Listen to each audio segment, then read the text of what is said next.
আমি এই যে অলরেডি ইয়াতে হয়ে পড়ছি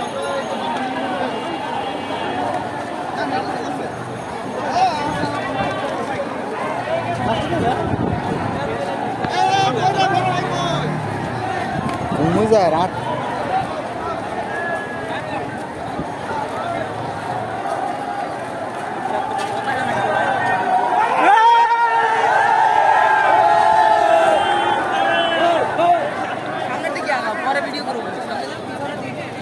খবরের মাধ্যমে বাংলার মানুষকে জানাতে চাই যে আমাদের এই দেশ ছাত্র সমাজরা যা চায় তাই সম্ভব। অন্যায়ের বিরুদ্ধে নাই, অন্যায়ের কোনো প্রশ্রয় নাই এবং এই দেশে নতুনভাবে রূপান্তরিত দেবে এক ছাত্র সমাজ। সব শেষ করলাম। আল্লাহ হাফেজ। ভালো থাকবেন।